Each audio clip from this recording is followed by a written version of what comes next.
This program is brought to you by FanDuel, where we give sports fans the chance to win every day. Career high night for Derik Queen. Zion Williamson returns as the Pelicans lose their 8th straight to the Denver Nuggets. Y'all favorite people here to talk about it right now. Let's get it. First took away. Dance with this. Get your money's worth now. Welcome to another episode of Pro Post Talk. I am your host here, Chris Connor. Here we got my dog here, Ross. As always, we got Chaz. We got the chat here. We got all the people, the good people that support us here. John Deere, Sunshine, Taz, FanDuel. As always, Scott Vicknair. You know they do. They fight for the win. I mean, you know, we not all matching today, but nothing runs like a deer, and nothing loses like a Pelican. I really want to stop saying that because I want them to win at some point, but they're not helping. But what's up, Fob? But we're gonna get into I mean, it's a lot to talk about here in this game. 2-13 or not. But first off, fellas, how y'all doing? Doing well, brother. Doing well. What's popping? How about yourself? I'm sorry. No. Okay. What's popping, y'all, man? I'm straight. Doing all right, man. Doing all right. Long ass day. All right, look, man. This is a weird delay or something. Man, What's going on? You know, watching this. Oh yeah, I think Chris got a delay. Is it for everybody? That's just you. It's me. Yeah. Hey, You good though? Go ahead. Here we go. Same shit. Go ahead. Give me a second. I'm gonna switch something around. Go ahead. Yeah, you know, it's hard to win this league. You can't make threes, man. You know, the pool being out. Carlo made 2 threes last game, but some of these lineups, man, with these one shooter lineups, and there we go. Again, bro, this ain't no disrespect to my dog. Well, he ain't my dog. It ain't no disrespect to this person, but these Jose lineups got to stop, dog. At this point, I kind of wish rather you just bring Elfrid Payton back. Like, because I know Elfrid Payton not necessarily a scoring threat, but these Jose lineups got to stop. The end of the first quarter, going into the second quarter, to me, that's the game. When you can't really generate no offense. You still can't generate no offense with Zion off the floor, right? Fears being in I thought Fears had a terrible game, honestly. Fears being in the starting unit, they're not really staggering the lineup just yet. So he's off the floor when Jose is there. Then you got I know he's trying to figure it out, but these one shooter or no shooter lineups are just abysmal. That's just my estimation. And you know, unfortunately, or fortunately, guys, you're welcoming back Zion Williamson.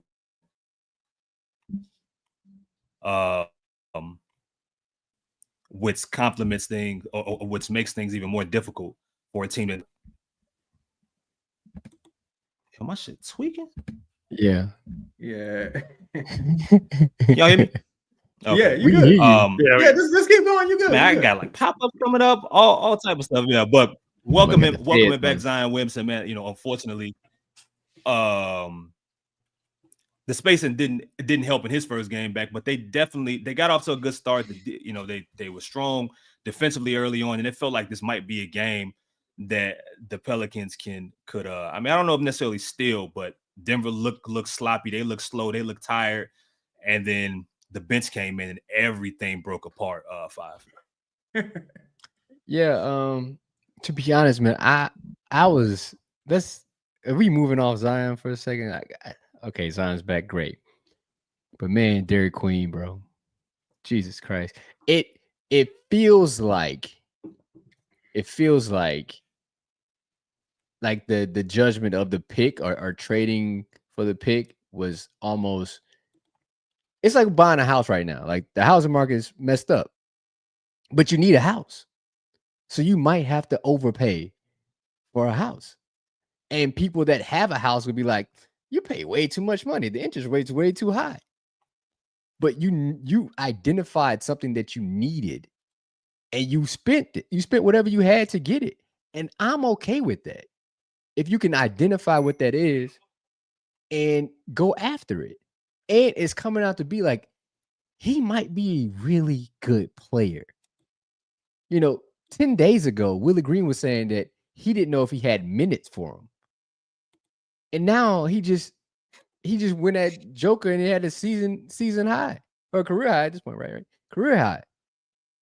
He's a really good basketball player. And I can't even knock Joe for spending what he spent on it. Like, it is what it is. He got what he got. Great. Now we're trying to see how it can benefit him. Like, the return on investment seems like it could be a high one when you're talking about Derik Queen. It felt like that Kobe and Mike picture of them, like, I think both at the free throw line. Yeah. Just kind of chopping it up. Watching Jokic and Queen in some respects. Queen got a long way to go.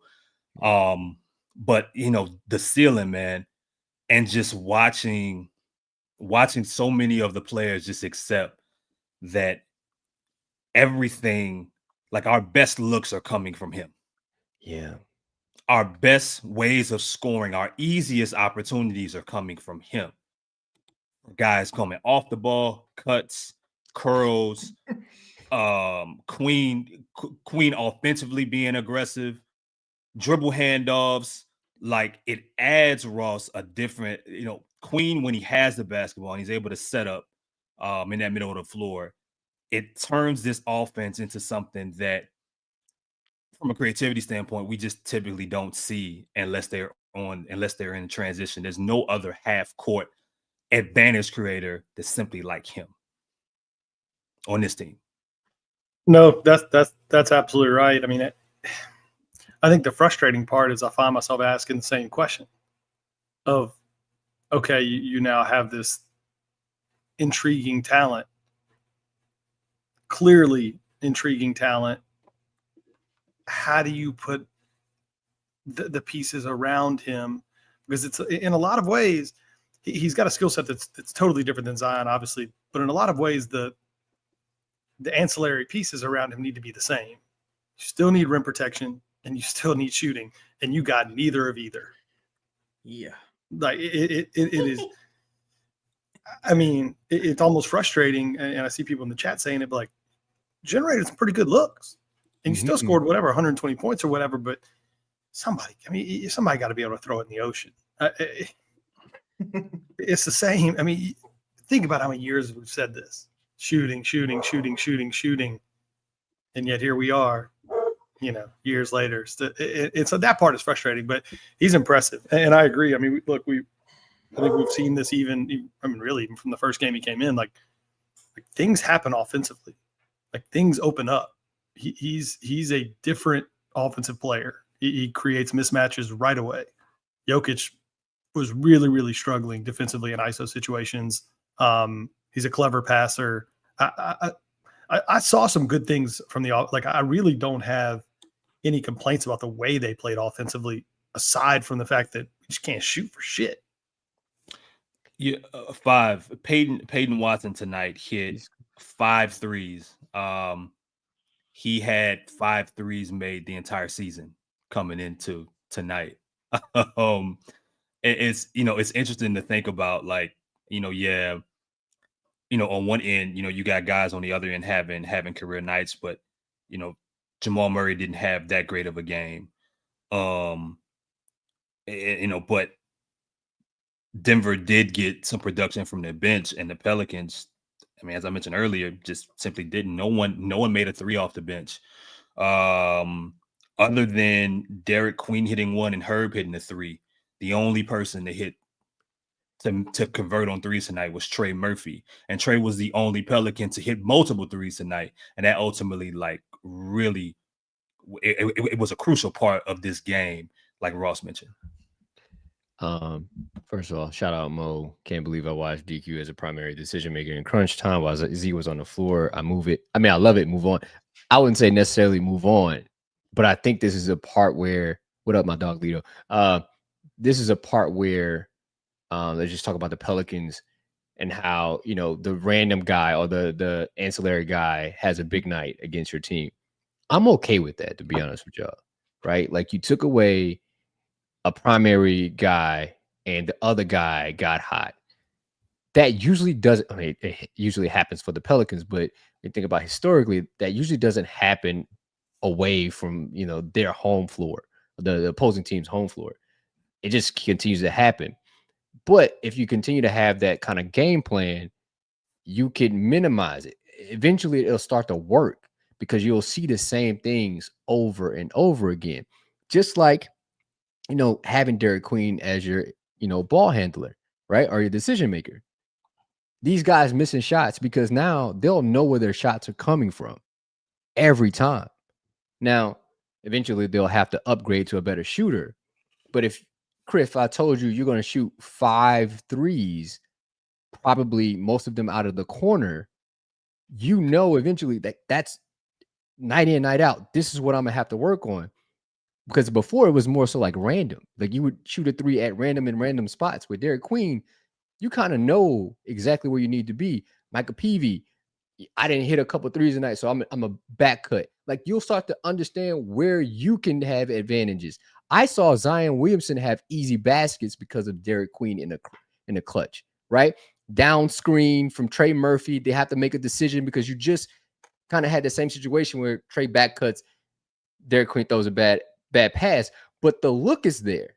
They're going to continue to do that and do the same thing. The next rip, they throw it to Trey. Trey throws a bounce pass to Zion. It's the strong side, catch, finish. Like, I was super excited about tonight looking at them execute like a basketball team. This looked like a basketball team when you have a guy like Derik Queen on your team.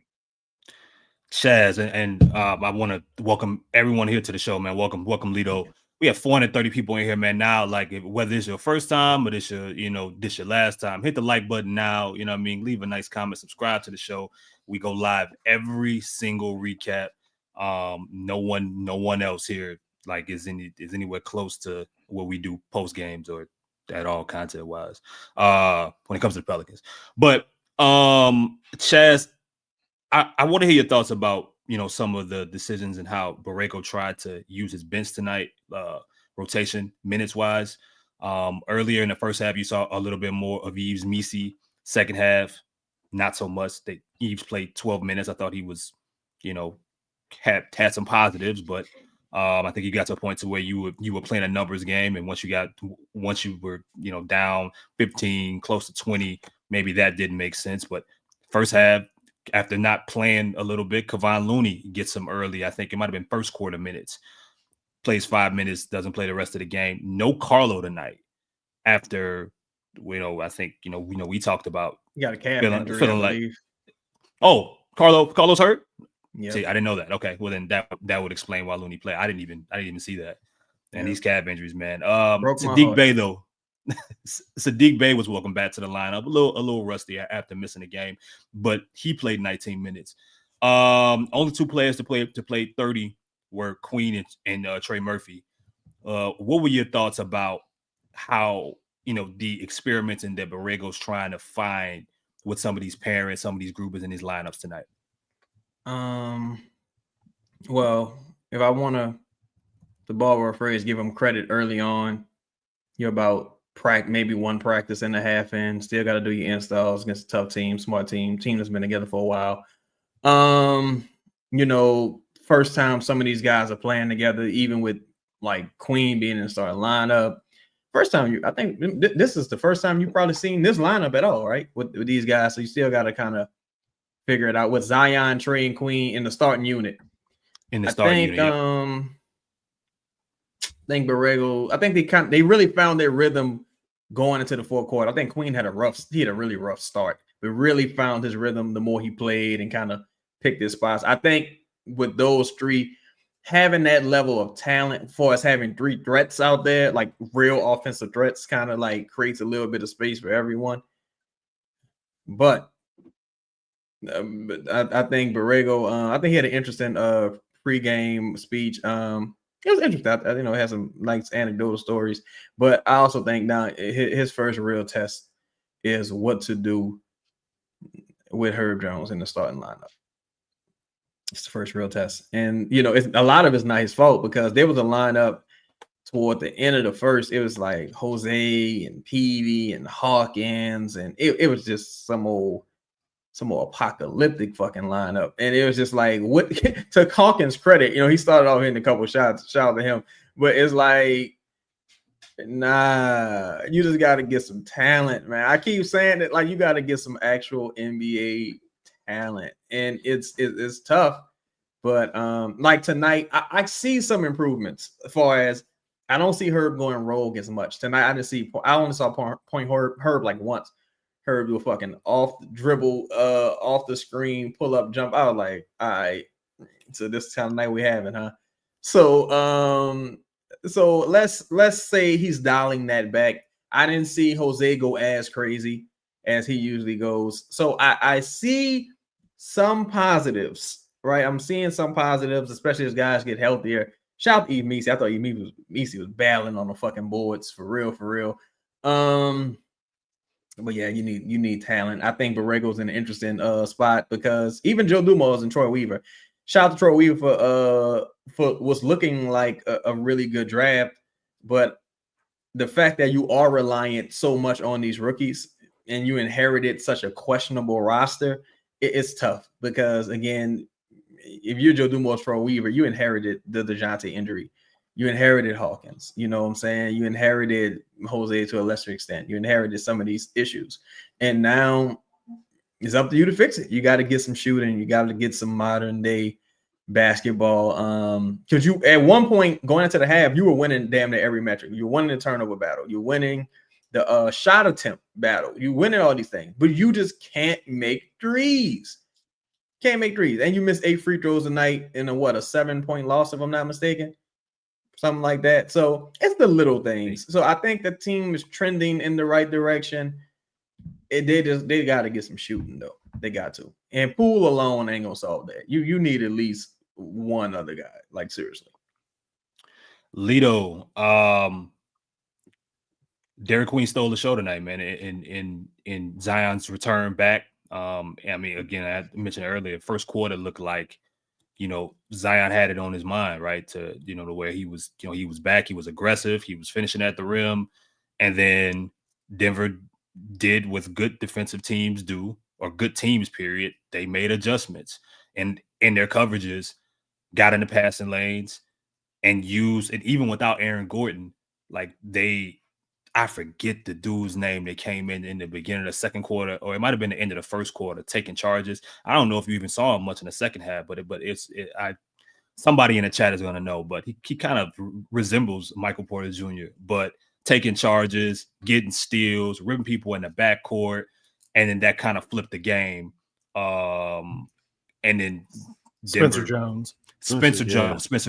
Yeah. And it's overall, Denver made adjustments defensively. We knew offensively that they would figure it out.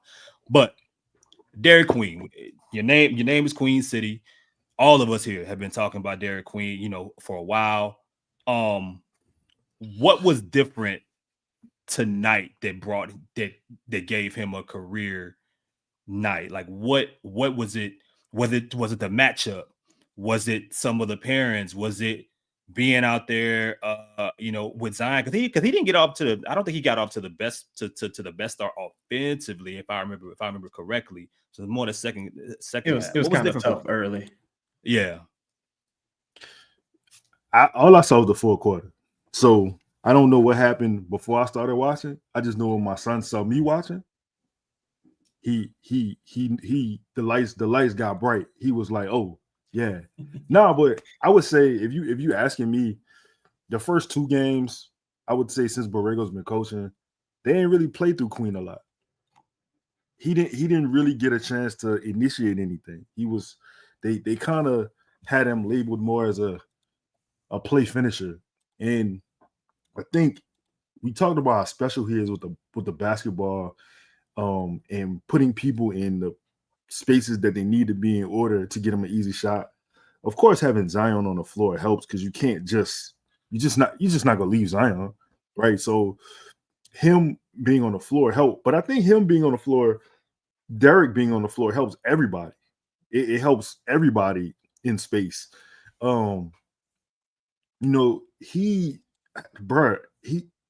You can't put a center on it. You can't. And technically, shit, man, it's looking like you can't put a 4 on him. He had Jokic out there doing a Cupid shuffle. Jokic, with them little horses that Jokic be racing, like he was that brother was out there. Hey, it's so fire though. Like you have your career game against your idol. Like this is the dude you idolize your game after. It's like the AI Jordan moment, right? AI crossed Jordan ass up. Like when Queen extended that bitch with his left and finger rolled it, I was like, man, he dunked on Jonas twice. By the way, that hurt. One of them was an and one too at the end. Yeah, they wild, and they didn't call it. They didn't call it. 14 points in the fourth, Lito. 14 points. Call. I'm saying, bro, like the dude got game, man. Like you gotta play through him. You gotta get him involved in the game. And shout out to them doing that tonight. I mean, 12 for 8, and then it was efficient, dog. 12 for 18. He was 50% from 3. Like, you know what I'm saying? How many assists he had? Yeah, we only have 4 assists, but I mean, it's 30 and 9 shot. Probably could have had more the way motherfuckers were shooting, honestly. Ross. I would love to see the potential assist from Derik Queen or Zion tonight. Like I know Jeremiah Fears ain't got no potential assist. That's tomorrow, right? We can't get that till tomorrow, right? Like that. Yeah, I think till tomorrow. I think till tomorrow. I don't think Fears got no potential assist, but I liked how he was still playing hard at the end of the game, hustling, doing this thing. But boy, it's tough. Ross, how do you? What course would you like to see the Pelicans take in trying to, you look at this, you look at the starting lineup, and Fears had 15 shots. Trey has a myriad of ways he's gonna get to he had 14 shots tonight. Zion had about 13, and Queen ended up with 18 shots. From everything that you mentioned to start the show about it being clear, even if you're worried on how they're going to build around Queen going forward, in the interim, how do you balance the shots that Trey's going to need in this lineup, and what you're seeing for Queen, and how important it is to have the basketball in his hand, but having Zion, who equally is going to need the basketball in his hands. If you're James Borrego, how are you going to balance having these guys start and having a well-flowing offense with limited shooting in this group? Look, I thought it flowed well in the first quarter when they got some stops and you were able to get out in transition. I really didn't see, I in fact thought some of those Zion, Trey, Queen pairings, the ball moved well. There was space on. I mean, I thought that was fine. Those three really didn't bother me. It's that last part, and I don't have a solution on this roster, other than it continuing to look at some awkward lineups, or potentially. I say awkward lineups, other than starting Poole and moving Trey to the 2. And then letting Zion and Queen both play with Carlo or another big or something. I'm really not sure. You don't when you look at the roster, it's not like there is no shoot. This isn't there is no shooting. There's not. I mean, we keep talking about Poole isn't the greatest shooter on earth either. It's not like you're putting in a dead eye, JJ Redick or something. DeJounte's not going to help you there. The cavalry's not coming. Eves can't shoot. The bench struggled mightily tonight. I think you just got to almost cross your fingers and say, try to make a move, see if you can find, something that helps. And I don't think DeJounte is going to help that starting unit, but he's going to help these bench units. I mean, I think we talked about it to start the show. They got ravaged. I thought the starters played well enough to win this game, even missing shots and everything else. And I don't know what the plus minus was or whatever for the bench, but it felt like they got the shit kicked out of them. I mean, and it's going to be hard to win that way. So that's where getting some of those players back will help. But from a like a shot distribution perspective, I think that's how it's going to be. I mean, Queen's probably not going to take 18 shots a night. Zion, I think you could tell that this was his first game back. He was a little sluggish, especially after the first quarter. Some of that stuff's going to work itself out. But I really thought I liked what I saw out of the Queen, Zion, Trey stuff. I don't have any – I mean, shit, one game in, I really don't have any concern about those three playing together and making it work. Chaz, how would you like to see them stagger some of these lineups?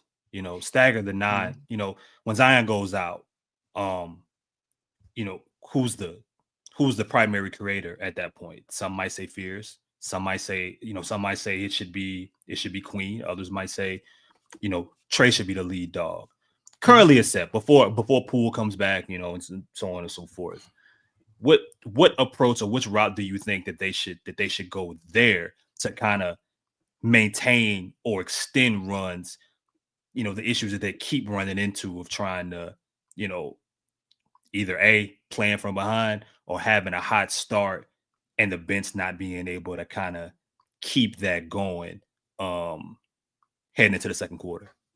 I think it's some relatively easy adjustments while you wait on Poole to come back. I agree with Ross from the standpoint that he ain't Reggie Miller.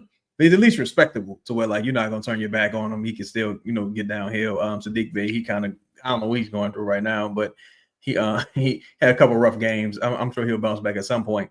I think for me, I would probably have Queen come off first and have him stagger line. Because, see, that's the thing. To me, you don't need Jeremiah Fears and Queen to start together.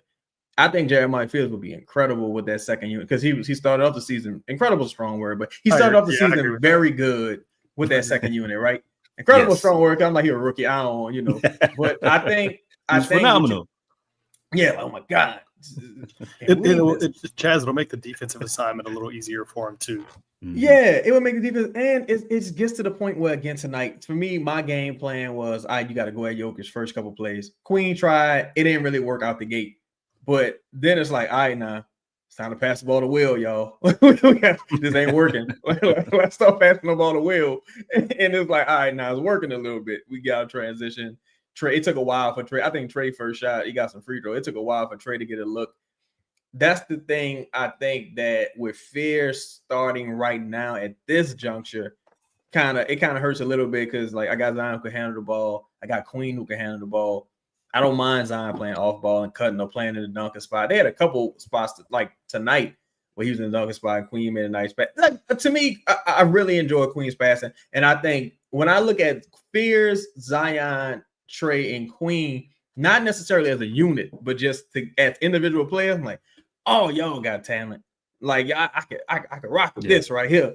But then there's the other people. When the second line come in, like Ross said, like when it's like it's Jose and Peavy and Hawkins. And again, shout out to Hawkins, man. He had some cool shots with the middies. You know, he did what he could. I thought Eve played well, but I never need to see that again. Like, don't do that no more, because even at the end of the game, you're down. I understand it, because if I'm James Borrego, like, Chaz, who the fuck you want me to play, right? But it was like Peavy and Herb. And shout out to Peavy. I thought Peavy had a cool game. He shot too many jumpers tonight, but fuck, we got to take him. Like in the pregame, James Borrego spoke like, we're not taking enough threes, and it gets to a point where it's a math problem. Trey's defense tonight was abysmal, but he shot 12 threes, so I give him that. But defense was off-ball defense was abysmal. So go ahead, Lito. No. I finished the point. My bad. Yeah, no, it's cool. I would just say he shot 12 threes.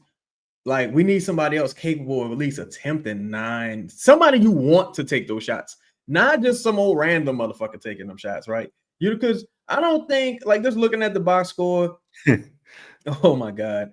Okay, so Herb went 1 for 4.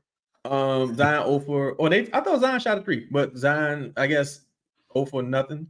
Queen shot 2 with 50%. Jeremiah Fears 0 for 4. Sadiq 0 for 3. Jose 0 for 4. Hawkins 0 for 2. Micah Peavy 0 for 3. Like, you shot 20% from beyond the arc. And it ain't like Denver set the world on fire. They shot 35%. So if you can get that 20 to maybe like 25%, 27%, you probably win tonight. But you can't even do that. So you just need talent. 5. Go ahead, Lito. I was gonna say I didn't see the game again, but if I'm just I saw the fourth, I saw the end of the third and I saw the fourth. If I'm looking at the box score too, Bob, we talked about this the other night, dog, when we was at the game. You 5 for 12 from 3. 14 shots ain't gonna fucking cut it, dog. Let that bitch go. I do not understand. Alito, I will say this. He tried tonight. It couldn't tonight's one of the nights where the box score doesn't show him trying to actually get shots off. They was running him off the line pretty aggressively. Like they ran him off the line. They blitzed him a little bit, got the ball out of his hand. He was sloppy with like he had a few turnovers that he probably shouldn't have had and trying to create. I think in a perfect world, yeah, as long as Zion is even welcoming Zion back, you would love Trey to get up 20 attempts. But I do think he tried tonight. I think partially tonight was on Denver, just having people that were going to make his life a little bit more difficult, getting up in his airspace to where he's not able to take contested shots. He couldn't take, a couple step backs he tried to take, didn't work. He was shooting from Ross led, 35 feet, them threes that Ross loves so much. Shot an air ball from right there, didn't he? Yeah. So I think he tried. It's just he's just lit. It's fucked up, Lito, because he's the only shooter. So yeah, I might want to get up 20 shots, but it's way more important that I get over 10 threes up because can't nobody else either make a three or even enough of a threat for me to get these open ones. So I got to take every opportunity I get. That's fair. There was one possession, and I feel like this happens every night. Trey, you got to stand up for yourself, dog. I had tagged Trey on this LaMelo Ball. LaMelo Ball was like, I need the ball. Like in transition. if you Trey, there was a point tonight, man. Phil's my dog. But Phil's on that right wing, and Cam Johnson right there, but he kind of like looking at Fizz. It's like, Fizz, just pass him the ball. Trey in the corner right there.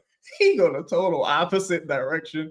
I don't know. I forgot how the play ended, but I was like, just pass the ball. Like, if you Trey, you got to be more demonstrative, like the man in the ball. 12-3 is not bad, but to Chris's point, they was blitzing them and shit. And at one point, I was like, just get angry and start shooting. Like, just as soon as you get the ball, just shoot from the other half of the court. Like, that's all, like, y'all got to take me out of the game because now I'm fed up. Like, you got to just start shooting, dog. 5. Do you think that this isn't saying that Fierce is playing poorly, right? It's a night, like, it's a him being 19 years old and being as skilled as he is, even like not afraid of what's being tasked of him so early is incredible. And he's had some good performances during this stretch.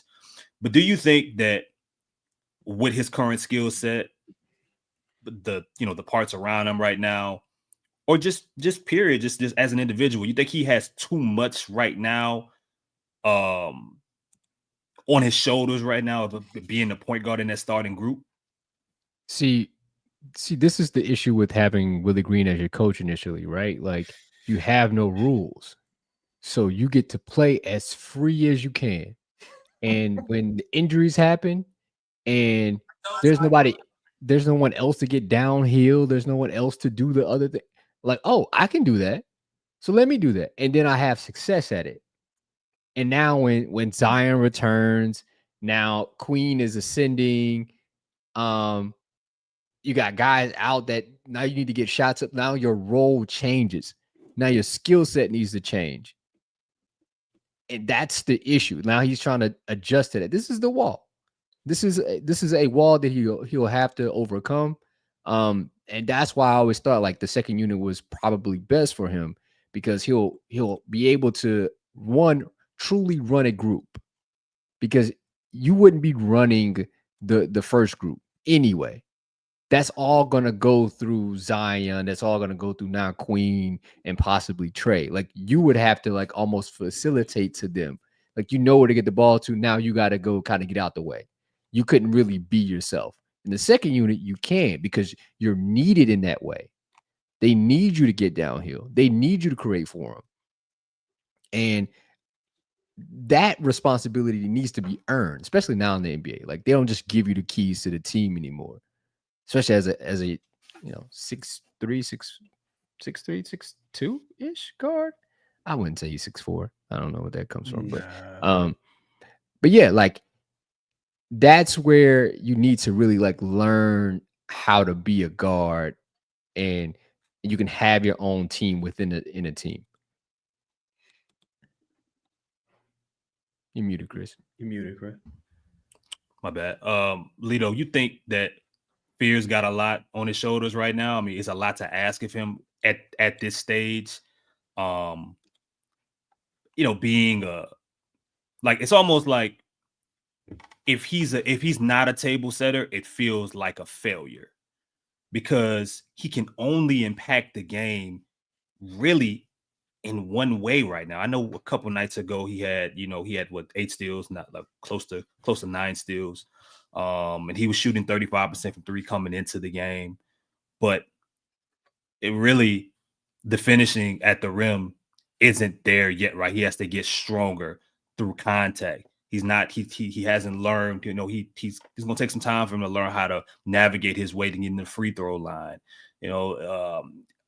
Transition is where he wins the best, right? That's a superpower. That's when we watched on film. Do you think for where this team is at 2-13, just doesn't matter right now? Just let him get as many reps as he can to starters. Who cares? Or is this just, or do you kind of have to? Does Borrego have to kind of reel him in a little bit and kind of restart this learning curve? I mean, I think you can do both. I think both things are true. I think he does. I mean, listen, to be a lead guard in the NBA, like you do have to set the table at some point. Like you do have to understand Tom's score situation. You do have to understand with his speed, which is his superpower, he can get a bucket. He can attack anytime he wants to. Anytime he wants to, he can get in the paint. Is that for the betterment? Like it's funny because we having this conversation with Ivory via text about empty calorie stats. And I said that everybody on this team gets empty calorie stats. Because this is not a winning team. They don't play winning basketball. So everything is, I'm gonna get me, and then in the Florida game, you kind of figure out how to get you, but I'm not really gonna get you involved. You know what I'm saying? That's on you to figure out. So, but if you're going to have the basketball at 85, 90% of the game, you absolutely got to be some sort of a table setter. You can even look at Shea, who's like a scoring guard. You look up, Shea might have 30, but Shea got at least 7, 8 assists. He's passed the he's penetrated and kicked. He's slashed. He's gotten to the paint. He's gotten somebody else a good look. Do I think that Fears has this in his cachet? Not yet, because he played on a bad team in Oklahoma. He didn't really have nobody to pass the ball to there. Also, he's 19 years old. And I think that's the biggest thing in his story right now. He just ain't seen enough to do enough. And that's, again, if I go back to Shea, I saw the same thing. I'm not comparing him to Shea at all. I'm just saying developmentally, when I saw him as a Clipper, when I saw him, when he first got to OKC, he was scoring that bit. Like he was scoring the basketball. And I think that's just a part of the game. That's how it goes. I'm going to do the thing that I do well. I don't want to work on the shit that I'm not actually doing well. I'm not seeing a floor like that yet. But the game is going to slow down and he's going to get better at it. My last point about him is, dog, once his shot from 3 starts to fall and they can't go under that screen on him, it might be nightmares for people. That's a really good point. That's a really good point that Ross, and watching young talent, especially somebody that's not even 20 years old, dog, to be able, like you have to be able to imagine what one step today, like how that turns into 3 steps, how one shot, one add to his game, what that looks like in 3 years in an NBA program with, strength and conditioning, hopefully. And just him being able to mature. Clearly with Fears, the mindset is there, the will is there, the want is there. And in some respects, the game is there. How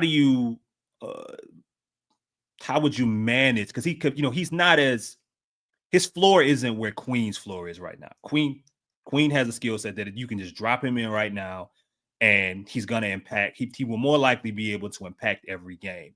Fears may take a little bit more time, but similar question to what I asked Lito, if you're Borrego, how do you manage that right now? You didn't make the decision to start him.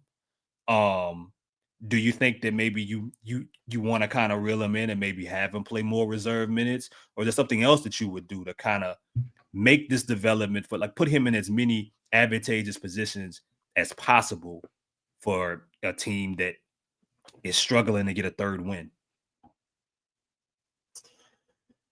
Yeah, I mean, look, you said it. You kind of said it there, which was right now he doesn't have a choice. Like there is no. So, I mean, whether it's reel it in, I don't see Fear as the guy you have to reel in. I just think he needs coaching. Like, I mean, Lito just said it. He needs coaching and experience. He hadn't done anything really that's maybe been like, whoa, hold up. But pause, rewind. I think he just, it's a lot on his plate, but like, what other option does he have? And that's the unfortunate part. I do think I would play him more with the second unit when Poole comes back. I wouldn't start him. And that may be awkward because maybe he feels now he earned a starting spot. Whatever, it is what it is. This is Borrego's chance to put his fingerprint on the roster to play the style of basketball that he wants to play, and he's got to treat this as if this is my team for the next 3 years, even though really it's not. I mean, he's an interim coach, but you've got to foster Fears to become something more than like Kobe White. That's got to be the floor. A player that's fast can do some of those same things, but you want to see him add to his game and not just lean into, okay, hey, look, Lito, you said it best, and I agree with you. You do the things that are comfortable. Playing in transition, playing downhill, gambling for steal, those type of things, those are the easy things for him to do right now. The difficult stuff is the stuff that he really can't do. Like, he's not prepared to run an offense. Fortunately, he shouldn't have to with this team. Yep. He's not prepared necessarily to table set in a half court. Like, he's going to be an inconsistent shooter. I think God forbid, if he ever develops a legitimate 3-point shot, it opens up shit for him and for everybody else and for the whole franchise, to be honest, if he develops a legitimate shot. But there's just a lot to ask of someone. Like, he shouldn't be in the position he's in. Just an unfortunate reality of injuries and a sketchy roster. But I don't, to go back to kind of rambling, but to answer your original question, I don't think he needs to be reeled in. I just think he needs experience and coaching. And fortunately, I think Borrego, with the style of basketball he wants to play, can provide some of that for him. So I'm still optimistic. I think, I don't know. I feel like it ain't that deep, a lot of it, right? I feel like when I really evaluate him, of course, he's not this athlete, but I see a lot of Russell Westbrook as far as this organized chaos. He's an excellent rebounder, got a hell of a motor. I just think if you evaluate him through that lens of that's the type of guard he is, like if I'm pairing him with Derik Queen, then it's like, okay, then I anticipate you to benefit from Derik Queen's pass and maybe not necessarily vice versa. I just think that with him being in the starting lineup, that's where it kind of because even if you had Russell Westbrook, you wouldn't start Russell Westbrook on this team right now. Or even if you had just a non-shooting guard, you probably wouldn't do that right now because, it's good to have two people that can collapse the defense and get downhill. But it's like I only got one person that can really take advantage of that right now, and that's Trey. I don't really have another shooter. Or even if Carlo was playing as well, you have maybe two people that could kind of take advantage of that. And it's a little early to say that for Carlo, but he had 2 threes last game. Shout out to him. I just think he shouldn't be in the starting lineup when the team is healthy. Even now, for example, even now, if you want to put Sadiq Bey in that starting lineup or Carlo in that starting lineup and bring Fairs off the bench, I think that will help you. I think you win some games. I think you might have won tonight if that was an option, because the second unit is just so bad. Second unit is so bad that it's like, no. It's just no. And I think Fairs would help with that quite a bit. Go ahead. Ross made a good point about or an interesting point about like Kobe White, and it doesn't have to be. You can use another guard if you like in regards to his floor. It's not to say that he isn't a good that Kobe White isn't a solid player. You know what I mean? He is. But with all the talks that we've had about the missteps that this organization, this franchise has had over decades with young talent and getting them from, having a plan and getting them really putting in the building blocks towards development. How do you provide that floor that Ross is talking about? How do you provide that space to where like you are not going to be any worse than this? We will help you alone not be that. Now, what your ceiling is ultimately up to you and the work that you put in. But this is the foundation to where whether it's Kobe White or whomever, you won't be any worse than this. How does an organization develop that? How does a staff what would some of your ideas be in trying to help him along that route? Keeping things very, very simple to start out, right? Like these are your goals. We need to get X amount of paint touches. We need to make sure we're hockey assists, we're counting assists. We how many pick and rolls you're gonna go through, but also looking for others, right? Like you'll see guys, go through a pick and roll and their first thought is more so they're trying to get themselves involved. You can see it, like you can almost feel it in a sense where there's no thought process of like, this is actually just to move the defense. No, I'm just trying to score. For him, in this sense, like the coaching staff needs to make sure like his thought process, I need to move the defense. I need to make the defense adjust to me. That way I can get others involved. And that will open up his game because we know he can get downhill. Great. Cool. We'll work on finishes. We'll work on floaters. We'll work on left, right, hand. Like that pretty much is on him to do. But how are you going to impact the game with other people? Also with people that aren't as talented as you. Because you're uber talented. Great, cool. But can you help Micah Peavy be better? Right? Like, how can you influence that? Can the team or can the organization birth that for him? And once they start doing that, once they start building those small building blocks, then we'll see a different player. And that's when you'll be able to transition him to the starters. Because then he'll be able to play with anybody, whether they're better than him or they're worse than him or the same plane as him. You'll see the small incremental gains from this, and it'll all be beneficial. But keeping the little things or the foundational pieces very in front of him and very apparent and attainable. 484 people in here, man. Please, I don't know. Somebody give me a count of what the likes are at right now, man. But appreciate y'all. Appreciate y'all in the chat. We will have the star questions at the end of the show as well as the super chats. Lito, do you remember the early days of Najee Marshall? Yeah. Like when he first started playing. Yeah.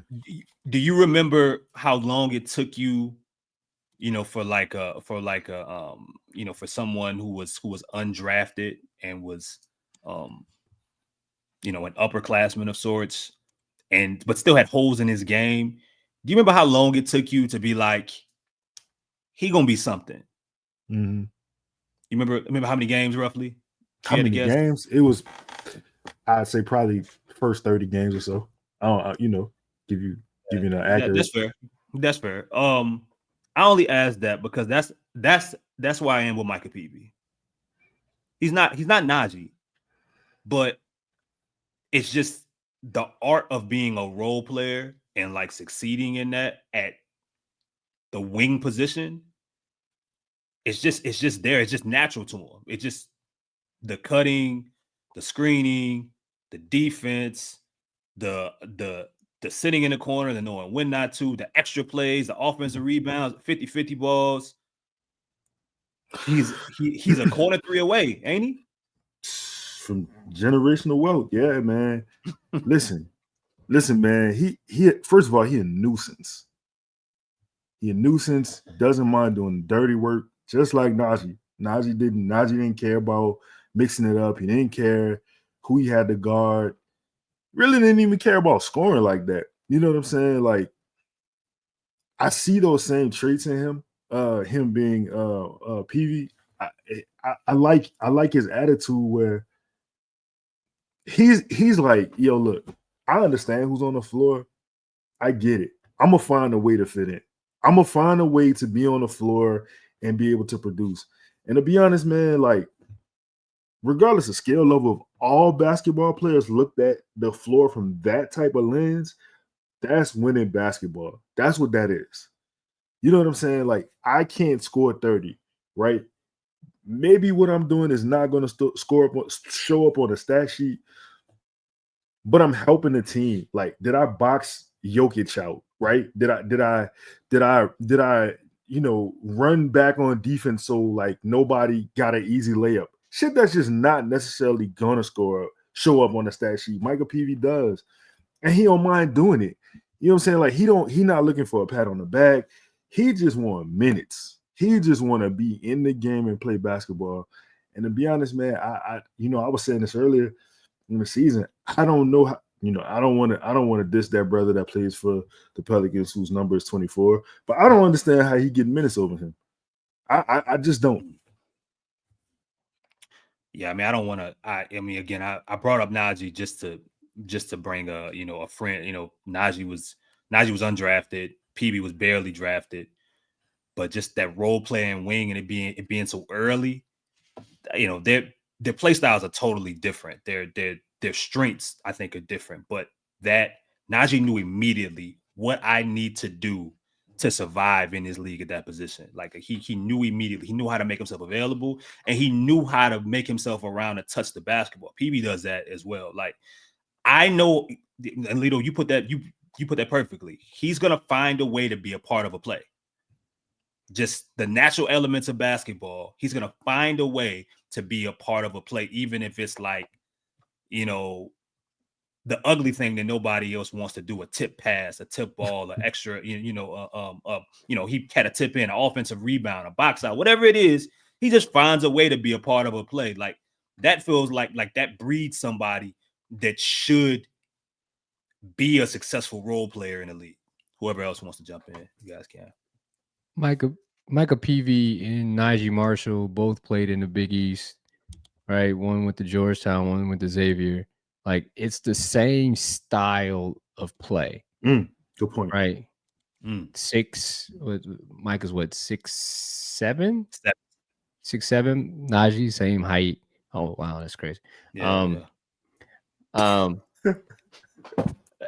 Just like the type of players, man, like it makes sense. Although their games are different, but they're also similar. Micah couldn't shoot to save his life tonight, but he impacted the game. We saw many nights like that from Najee. Yeah. Once he figures out like that one move where Najee kind of has that in the lane floater, whatever, that was his like go-to, that spin and finish. Once Micah figures that part out for himself, or whatever that is, then you'll see the development of the corner threes. Like, it'll be a slow process, but he can impact winning. This is why I picked him as the Pelicans Rookie of the Year. Like, because I knew he was Willie Green proof. Like, you have a role already? You almost undrafted? Great, cool.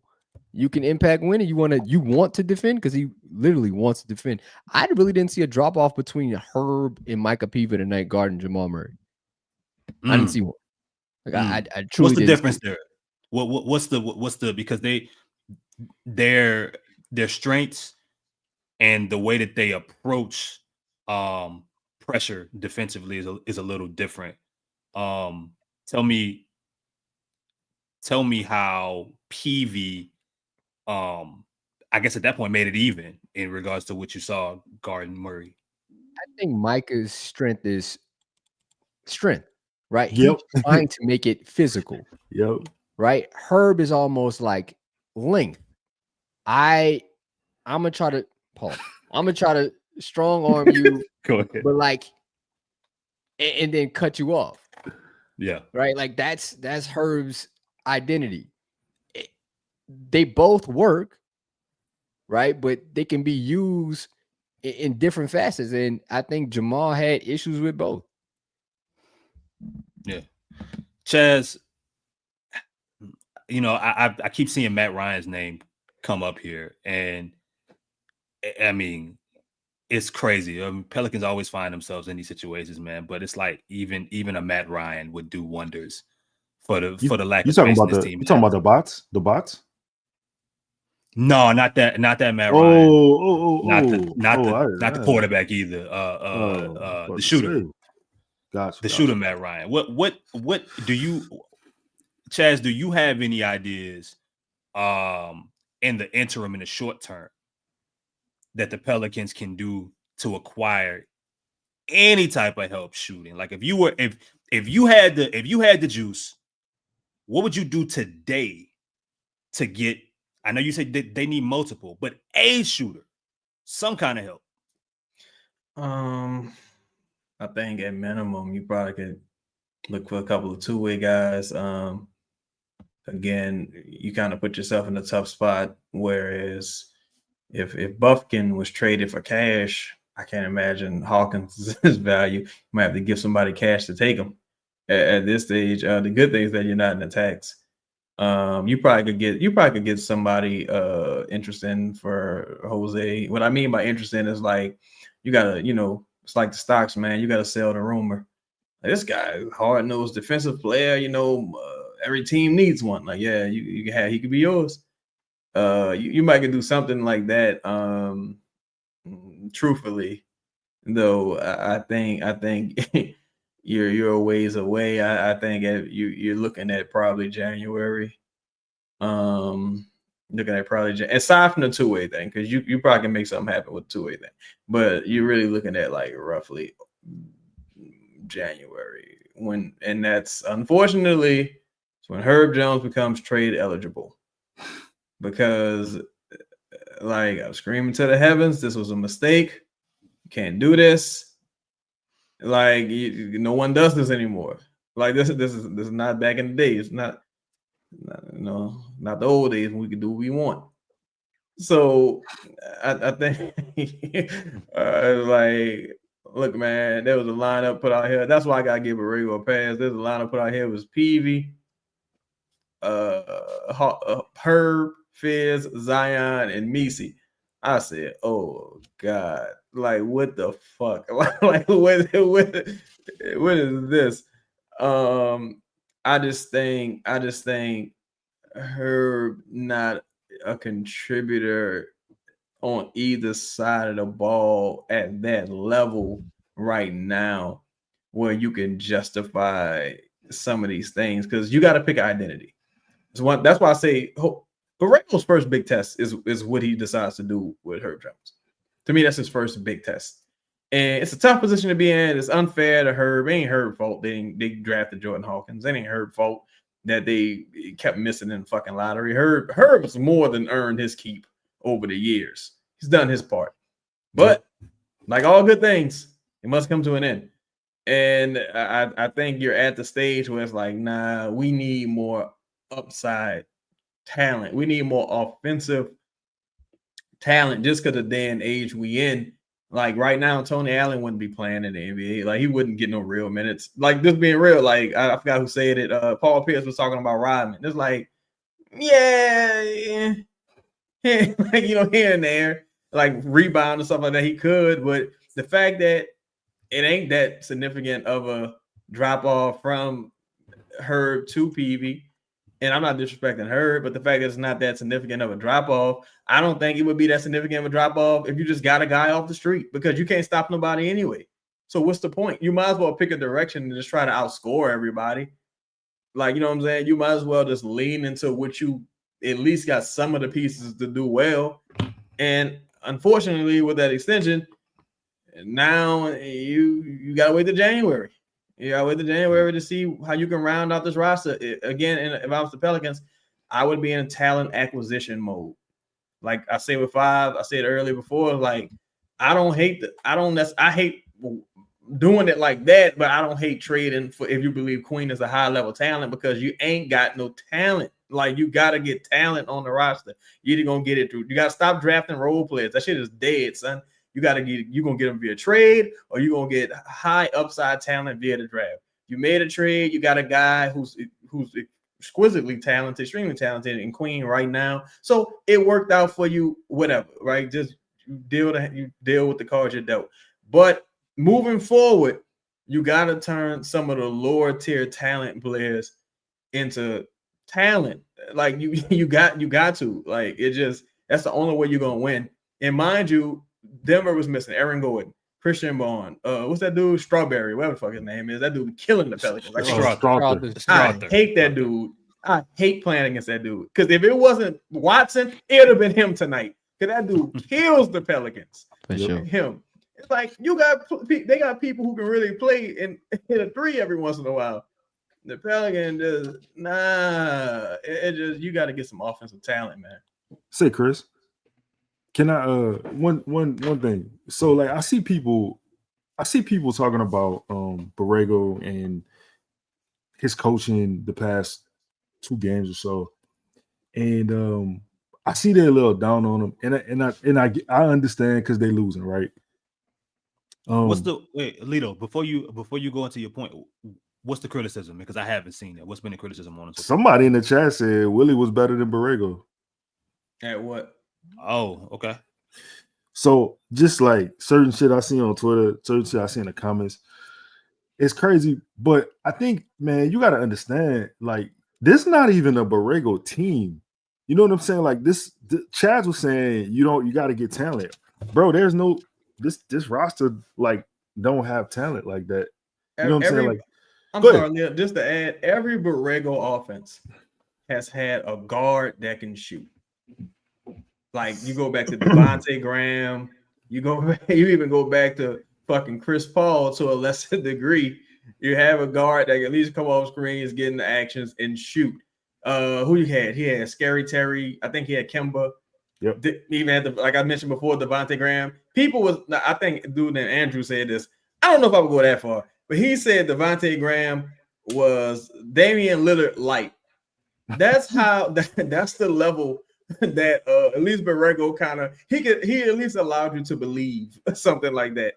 So even if it's, who knows, but he can leave it allowed you to believe that this offense, I think you'll see more that when Poole comes back, but for right now, no shooter lineup's not conducive to Borrego's offense.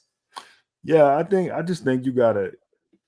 I mean, James is at a clear disservice, like a clear disservice right now with what he's working with, and it's just clear, like it's clear as mud. You know what I'm saying? Like I just think I feel bad for him because it's like, hey, Lito. What's up? Sir? I'm gonna be honest with you, dog. I've seen vast improvements these last couple of games, like the bones of it, because of Borrego. Vast, like they know where they're going with the ball at times. I'm ecstatic. I don't understand why you guys aren't smiling like I am. I've been happy this whole time. I watched the NBA basketball game played in New Orleans tonight. I haven't seen that in years. So when you say that they know where they're going with the basketball, what, like, do you mean in regards to how quickly that they're getting in their sets and who the primary like facilitator or ball handler is? What do you mean? Yeah, think about the second half. Zion gets I wouldn't say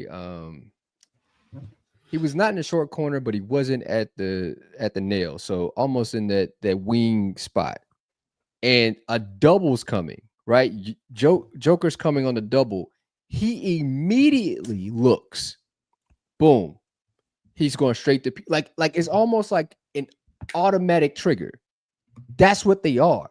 If he moves, you throw. There's no ifs, ands, or buts about it. Go look at Golden State game. If they send 2, it's an automatic skip. Like, that's the NBA. Yep. You can blindly do things. they call this thing called they call it like a Brady pass, right? It's where it's a pick and roll with the big side, pick and roll with the big. You dime him, and if the help guy steps up, it's a blind throw to the opposite corner. That's what NBA teams do. We were doing that tonight. I don't care if they miss. If they're good shots, great. If you miss it, I can accept it. But I just want to see good basketball being played, and that results in a good shot being taken. Eventually, that shot's going to go in because you're taking a good one. So we just got to see about the process. Yeah, man. I saw an inverted ball screen tonight, dog. I've been yelling for that shit for 70 games. Swear to God. I don't know how long we've been talking about that, but I saw an inverted pick and roll, and I couldn't believe my eyes, and it worked. Ross, I wanna get your thoughts here before. I mean, we're getting over an hour here. We probably got about 15 minutes left before we close out. Kendrick Perkins had some comments today about Zion, and we have the video here. I'm not going to play the full 1:50, but you'll get the gist of it, and I'm curious on your thoughts, and we'll go from there. This is less about Willie Green being fired and more about how Zion Williamson is a culture killer or organization killer. We ain't have much culture before. No, they had some culture. No. When AD and Drew Holiday were there. AD, Drew Holiday, and good team. Monty Williams. Yes, they had some culture there. But Zion has completely fucked this organization since they drafted him. How might feel top to bottom. Real talk. Because you can't depend on them. You don't know what's going on. It's so many things you have to do. He had to clean up certain areas. And shout out to Bill Duffy, because Bill Duffy, he's taking over. He's trying to help Zion with a whole lot of things, hold him accountable. Duffy's one of the best to ever do it in the game. I love Bill Duffy. I got a Bill Duffy story one day. But think about it though, right? So now you're the Pelicans. Okay, the first thing that you need to ask yourself is, what are we going to do with him on this non-guarantee? Think about this. The most hyped athlete since LeBron James, and he is on a non-guaranteed max contract. We have never heard of anything like this dude rambles about nonsense. What do you want me to say? That shit was. What's the question? I mean, look, some of what he says has some merit. It's been a rocky road. But I'm of the opinion, and look, maybe I'll prove to be wrong. I mean, it won't be the first time. It's been a long time, but it won't be the first time. That I believe a lot of that was Willie Green. So for me, I've got to give the guy what I would consider to be a fresh start. Under new leadership. I mean, you're still basically under new leadership with Dumars. They finally gave him the green light to get rid of Willie Green. So you now have what I would consider to be two new voices. Has the Zion relationship been underwhelming, a disappointment, whatever word you want to use is adequate. Yeah, it has. But you finally got one of the scrubs out of the way that I think was holding everyone back. So I'm going to give the guy an opportunity here to see what happens. Maybe that's fair. Maybe it's how long is the opportunity? I myself will know by the All-Star break. Okay. I can tell you. I will be able to tell you by the All-Star break what I would do with Zion, because I think it'll be very clear. Any other Chaz? What about you? Even if it's not about the Kendrick Perkins comments, or more so leaning off Ross about a new leash on life for Zion. I mean, giving him another opportunity here. You said leash? You said leash on life? Because that's low. That's low. I apologize. Okay.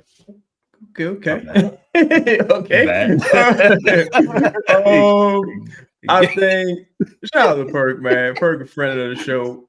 I think I think because people generally don't give a damn about the organization. They kind of go with more of the low-hanging fruit. Perkins probably met Gail Benson in passing. Like, oh, that's the lady? Oh, okay. Perkins don't know who Mickey Loomis is. He don't know what none of these people are. Like, Perkins will probably half-ass know David. He's not going to say nothing bad about David Griffin. David Griffin gave him a job in Cleveland at one point. You know what I'm saying? He's not going to say nothing about Willie Green. Willie Green is his basketball brother fraternity. You know, that's his bro. So I think it's because it's the low-hanging fruit and it's the name that's gonna make headlines. I do think Zion is at minimum 25% to blame because I drafted you to usher in a new thing, a new regime. Anytime you getting paid $30 million, you need to help me make this shit work. Right? You need to help usher in a new thing. But also I think it's the reason everybody leave this organization after about 6 years, man. Like, and people rarely have anything good to say, dog. Like, even people that you would think you treated well, like, they don't have good things to say. And it's kind of tough, you know, especially even for a fan base. But for us with Ross's point, yeah, I would kind of like to see how everything looks under Borrego and the new regime. I've been told that Joe and Zion real tight. I've been told Borrego and Zion real tight, but none of that matter if you can't stay on the court, in my opinion. I don't give a fuck who you get along with. Yep. You need to stay on the court. Like that's the end all be all. But I do think this organization from top to bottom, they got some serious issues with keeping talent and how talent feels towards the organization. Well said, man.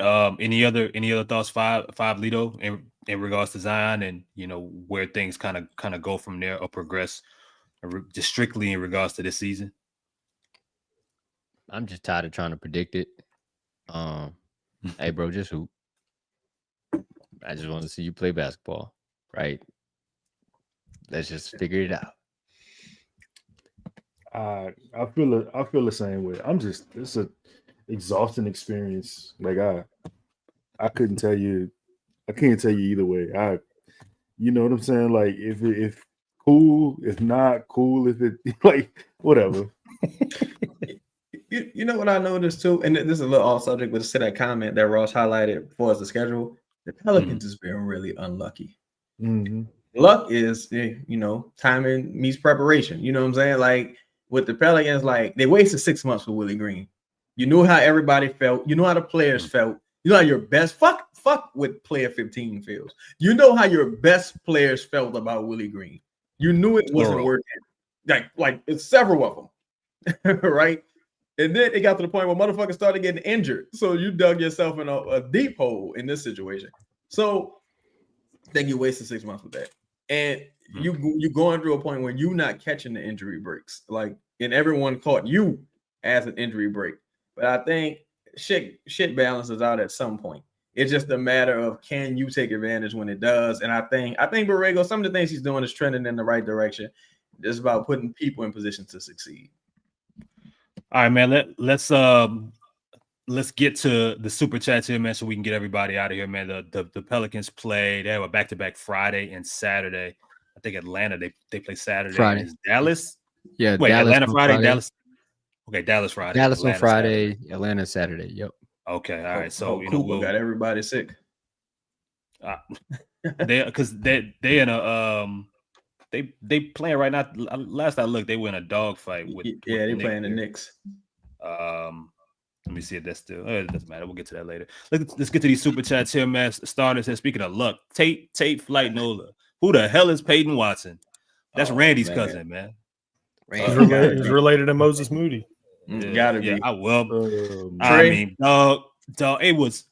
It's the fucking Scott. It's the Scott report. It's who was at the Spurs game? That was Castle. Yeah, it's like, hey, go ahead, shoot as many of these as you want. The Laker game, Marcus Smart, shoot as many of these as you want. And tonight was Peyton Watson, and he couldn't miss. Again, y'all, he made 5 threes tonight. The brother had 5 threes made the whole season. Lou Dort's over under. Shout out to fam, dude, was 8.5 points. He had 9 in the first quarter.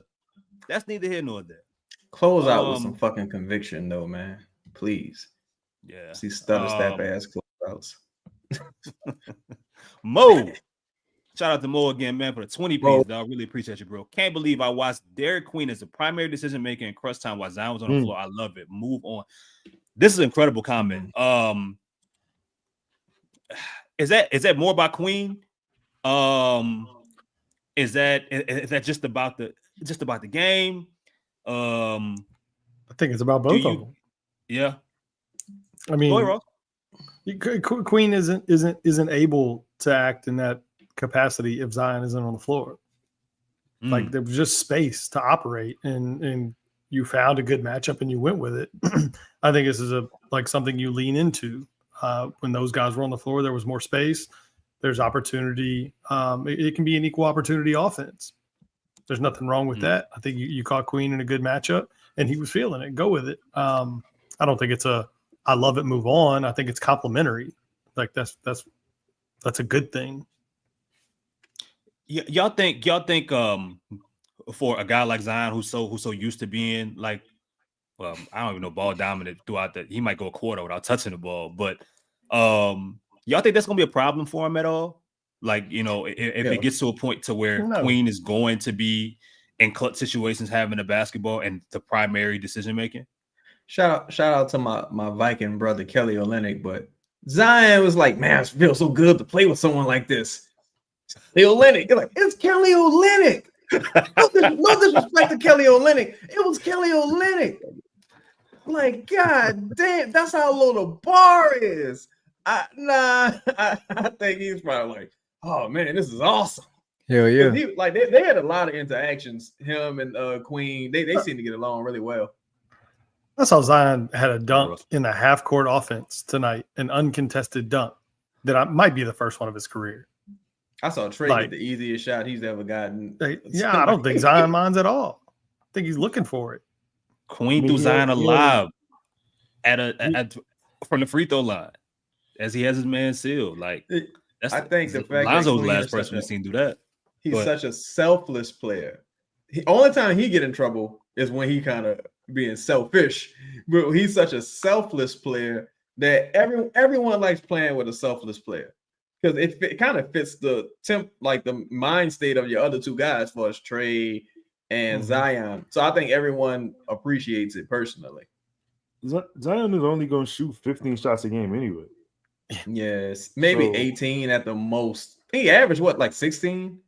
Yeah. He's not taking a ton of shots. He's like, there's been games where the dude's been like 11 or 13 at halftime, and it's like, oh, he's gonna get 50, and his ass will end up with 18 shots that night. Yeah, I think it's gonna be interesting to see. I think with more shooting though, like this hypothetical, not to beat this dead horse, but if you did have a Matt Ryan type out there that you couldn't just totally fucking ignore, man, some of them actions you saw tonight would have been so crazy. Like you could to Fav's point, you can see like the bones of a good offense. It's a shame you wasted 6 months. And I think if Queen gonna play like this, it totally justifies. Well, I don't want to say totally. It justifies to an extent trading the pick, so you feel better about it. How much more you gotta see? Look, my bad, Chris. Well, no, Lito, because you go in the right direction. I mean, that's a good question, Lito. I know what you're talking about. If you drafted a planet, like, are you guaranteed to know that whoever the hell you draft next year, whether it's AJ, whether it's a Boozer, are you sure that they can be dropped? Ross? I think we just gotta be cautious about tone it down a notch. We gotta be cautious because it's still two different things. It's still we can still say, I think it's very okay to say that Queen is justifying where he was drafted. I think that's more than true. I think it's also still very fair to say that trade was fucking horrific. Yeah. And that you may very well give up the number one overall pick this year for a player that you could have got without giving up the number one overall. I think those two things are still very fair and they're both true. I mean, I think Queen is more than living up to his end of the bargain. I think it was still a horrible trade, and you made right, but it doesn't make it a good decision. And you right now are very much on pace to get the number 1 pick in the draft. We was basing it off the last game. It would look pretty bad. I'll say that. Yeah. Hey, before we continue, I just want to say, like my dog Joe Dumars has already said, it's gone. There's no need to cry about it. Hey, move on. You can say that all you want. If I was him, I would say that. Say the same I way. would be saying, I'd be saying that. Anytime somebody would want to hear it, I'd say it. Yeah. Like, you got that money I'll let you borrow. You still tripping off. You got that money I'll let you borrow. You still tripping off that little money? That funky $20. It's gone. Leave it alone. Damn, you worry about $20. That's crazy. I didn't think you was petty like that. Bitch, that's my money. Right. You must be broke, huh? Yeah, that's you must need it. Yeah, I do. You must be down bad. Man, $20. Alito, you were asking a question. Oh, bless you. You were asking a question. How much more do you have to see? And then I cut you off. Yeah, no, I mean that was basically right. I mean, it's like Ross. I guess Ross. Like, what more would you have to see from Queen to feel like, all right, they broke even on this? Oh, that's easy. Maybe not even. Go ahead. It's easy. Wins. Got to win some fucking games. Like it's not his fault. That's what I'm saying. It has nothing to do with Queen. It's just he's just in a bad position. Because the only thing that can justify it is wins. Because if you give up the number 1 overall pick this year, it's a terrible deal. I mean, unless Queen goes on to like, I don't know, lead you to a championship or become an MVP or something. I mean, the bar would be so high. Think about that. Like, the bar would be so high that he would never he can never justify it. You have to win games this year for it to even be close. I don't think he has to justify it. Just to be clear, I like I said, this has nothing to do with Queen. He's doing a great job. So yeah, it ain't his fault. It ain't his fault they gave up all that shit for him. Yeah. All right, let's move on here. Jesse, can we give I ain't asked to be born. I'm sorry. We ain't land. All right, can we give the rookies Herb a $100 million contract? No. Unfortunately, we cannot. No. I feel like that contract gonna kind of be like whatchamacallit though. Like the dude Zeke Naji in Denver, who was like, why'd y'all do that? And like, well, Herb actually earned it, but with Zeke Naji, it's like, why y'all did that? not nobody. Like, what the fuck? The problem with Herbs is why didn't you did it early? Why did you just wait a year? Like, that made me think they got something like in their mind somewhere. Me too. My dog Hoff. My bad, Chris. I don't know if you read Hoff a question. My bad. I interrupted. Yeah, you know what? I was in my mind. We did that. It's time for me to go to sleep. Hopper, Zion must only do layup drills at practice. Nah. Five, you've been there. Lito, you've been in the building. You know, Ross, you've been in the building. I mean, I've seen Zion work. No, he work on a lot of shit, even pregame. Like he'll take the middies, shoot a lot of jumpers. Yeah, he'll shoot a lot of jumpers and just not shoot them in the game. He shot one jumper tonight. Yeah, and it was like he shot 2, one in a quarter that didn't count. Every went in, ain't that a bitch? And the other one was like end of the shot clock. I don't like rhythm players too much, but I got to feel it going on, like, you know, during the game, and then I can like get deep into my bag, pause. So, you know, just start off the game doing it, bro. It was all good. Okay. All right. TDS Gaming, appreciate you, man, for the 2 picks, man. Really think we go on a winning streak once Jordan Poole comes back. JP3. Hey, ain't mad at that. I got a theory. I think they go on a 3-game winning streak coming up. I can see that, yeah. So Dallas, I think this who's after that? Dallas, Atlanta. Now, the only thing is it's on fucking back-to-back, so you probably ain't gonna get Zion. If I'm not mistaken. And then damn. No, it's Atlanta. That would be like these are the type of things. And I know it's like injury stuff is separate from Borrego and Zion, all that stuff. Like some of that's just the medical, whatever. But like these will be things that start to matter for me when we talk about like evaluating Zion. Can you play in the back-to-back? Then just go fucking play. Yeah, like let's stop all the bullshit. Like all this weird shit going on. Like what? You cool to play? Like it just need they need to deal with him on like that kind of basis. Like, hey, you straight to play? Cool, let's go ahead. Like, we ain't we're gonna wait and see. Man, I want to know the baseline or the checklist to be able to play after shoot around with warm up. Like, what's the? Because Sadiq Bey don't look like he should have played. He looked bad. See, I don't even know what happened to him. Mm-hmm. I ain't see the injury. Just like I didn't see Carlo get hurt, so I don't know what happened. Me neither. Like, where am I going? You know as well. Y'all say you want to like. I want Zion to be able to pull up at the arena and no one say anything to him and he just plays. Like, don't say nuts. Like, why are we asking you if you playing tonight? I should already assume that you playing. We shouldn't even have to discuss this. We probably should discuss like, this is the game plan tonight. Right. Not determine if you like I'm hustling backwards. Yep. Yeah. We got an epidemic right now with these calf injuries, dog. We really do.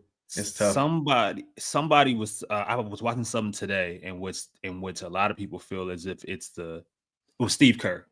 Steve Kerr was talking about he thinks that the pace of the league right now, at the amount of games, the consistent pace of basketball being played as like faster than ever, it's just a lot for even like the most conditioned athletes to keep up with, and it makes it really hard on soft tissue injuries. That's his fault. That's what I'm saying. All right, well, yeah. He started this shit. I didn't even think of that. TC.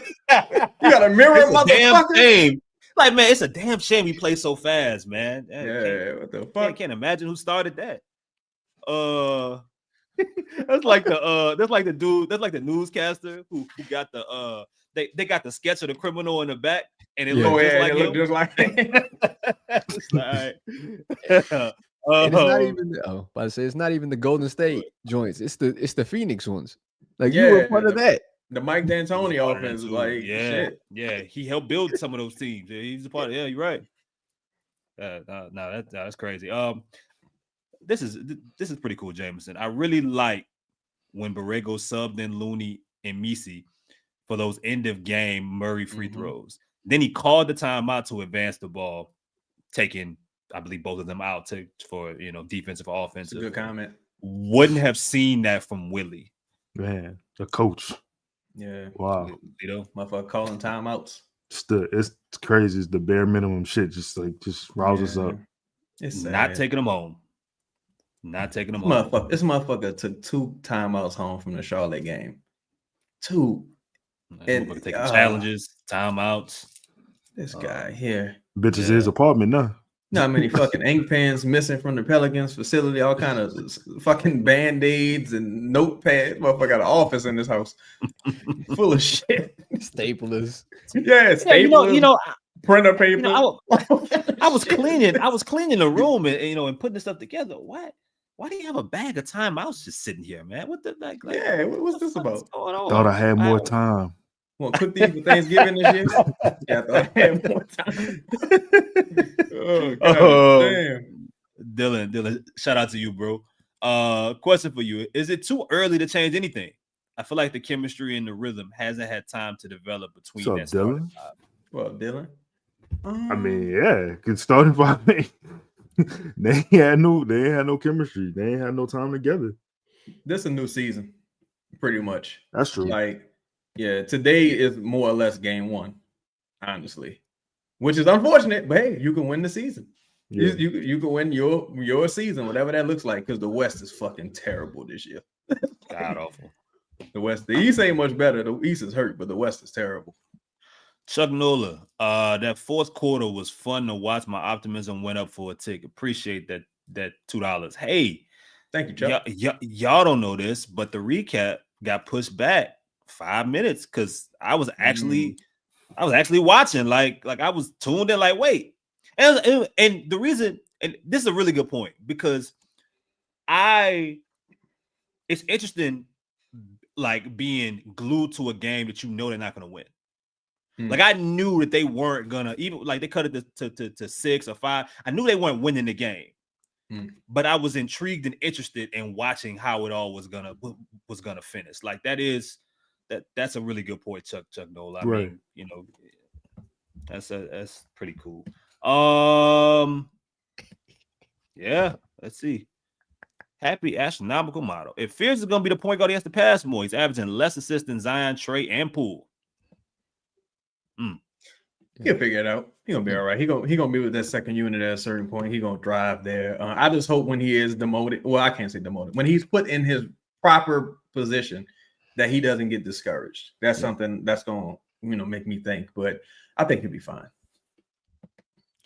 Teflon Don, did you guys expect Zion to score 35 off an injury? Yes. No. Well, yes, I did. I mean, I expected 40 and a win. I expected 4 threes. I expected all of that. Yeah, I surely did. Yep. 40 minutes. Expected. That's why you make the big bucks. Fuck. No, I didn't expect. Shout out to Peyton Watson, though, man. Shout out to Peyton Watson. Peyton fucking Watson. Prospect, our dog. What up, Pro Pills fam? Tough loss, but at least it wasn't by 30 points tonight. Yeah. Got us there, man. Pelicans a strong fourth quarter team. I say that. They're strong. I give them that. They're a strong fourth quarter team. That's about all the straight lines in the second and fourth quarter. Hey, they only lost the third quarter by 10 points this time.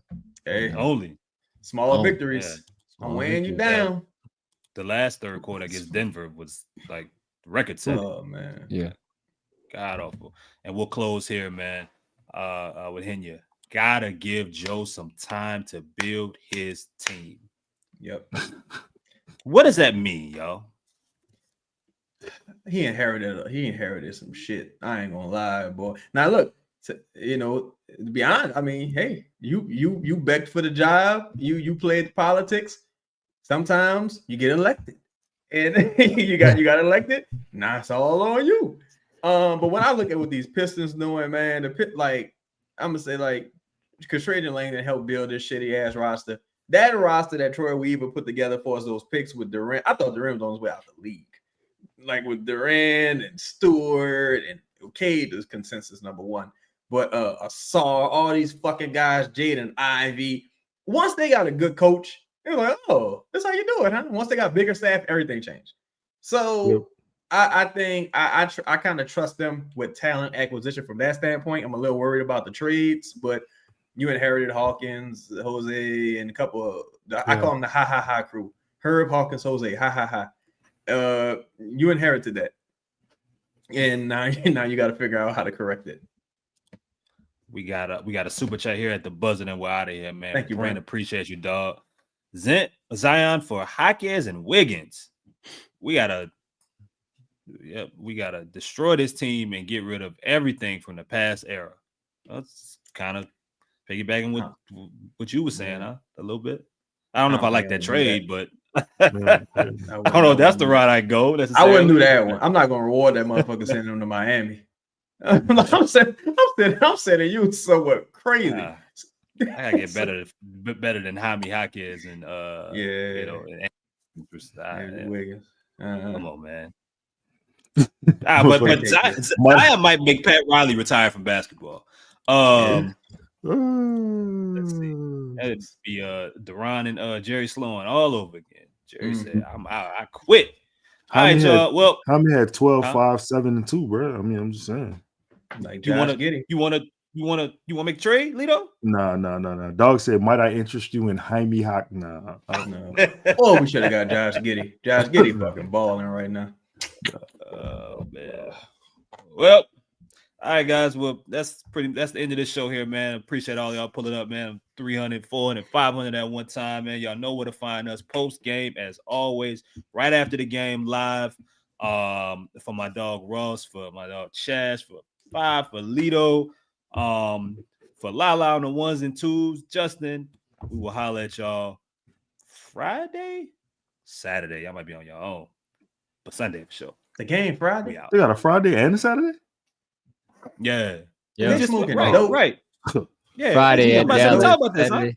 Yeah, Friday at Dallas, home versus the Hawks. Monday, Bulls. They got a nice other little home stretch coming, so that's not too bad. All right, y'all. All right. Peace.